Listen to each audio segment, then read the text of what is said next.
Hey everybody, it is great to be back with you all again. Who doesn't like a tale about a shark?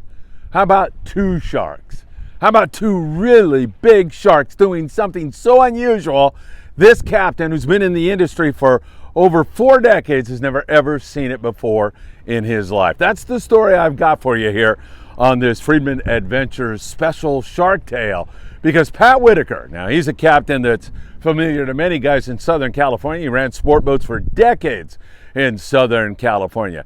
He's one of those colorful guys who's got an incredible past. I mean, all kinds of crazy things have happened to Pat in his life, and he's seen so much out there on the water. And he's really going to illustrate to you all, perhaps who don't go fishing or don't get out on the water a lot, why we all like to go out there, because you just never know what you're going to see. So let's cut to the chase. Pat Whitaker, now a commercial fisherman up in Oregon.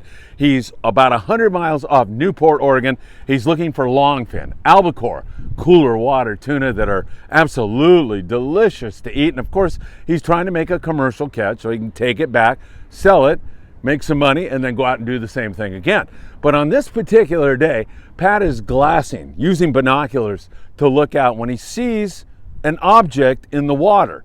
Not quite sure what it is, first of all, and then he sees maybe a fin out of the water, and then perhaps another fin out of the water. So, needless to say, he points his bow toward this object and these fins that are out of the water and starts to head over there to investigate. So as he gets closer, he determines that the floating piece of whatever it is actually a big log.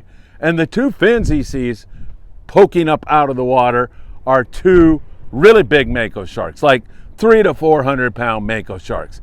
And as he gets closer to these Makos, he can't believe what it is that he's observing, what he's seen.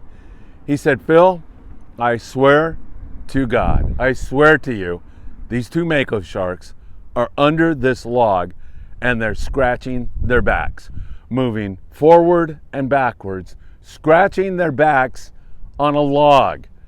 So I thought, wait a minute, Pat, that sounds way too incredible. And if I were to stumble across something like that, the first thing I would do is get my video camera, my phone, and I'd start shooting video of this because I've never seen it before. So I posed that question to Pat. I said, here you are, 100 miles off the beach. You're seeing something you've never ever seen before. Where's the video, Pat? Come on, seriously. And he says to me, and knowing Pat Whitaker, and knowing many of you, it made perfect sense. He said, "Phil, I was trying to catch the damn things." And that makes perfect sense because Mako sharks are great to eat. They have market value. And as a fisherman, so many times, that's the first thing you think of, you know, let's catch the thing. Let's have some fun battling this monster. Let's get it on board. Well, he tried to catch it and didn't have any luck doing that. They didn't bite for him. And by the time his fruitless efforts were over, well, the Mako sharks decided to wander on. So the question is, do you believe Pat Whitaker? If you ask me, 100%. I know Pat, and he sees a lot of incredible stuff out of the water, shares it with me all the time. Put a comment up on YouTube. And if you happen to be an expert in sharks or a marine biologist, have you ever heard of this kind of behavior before? I would be sincerely interested to hear from anybody with some expertise. Do Mako sharks, do sharks in general, ever need a good back scratching? And if so, why? And has it been observed in the wild or in captivity before? Those are all really interesting questions that, thanks to Pat Whitaker's experience, we get to ponder here today. So what an experience, huh? Two big Mako sharks scratching their back under a log 100 miles off Newport, Oregon. Fascinating, really cool stuff. All right, my friends, remember, we are on the air with all kinds of stuff. We go to China, Vietnam, Mexico, lots of travel log stuff for you.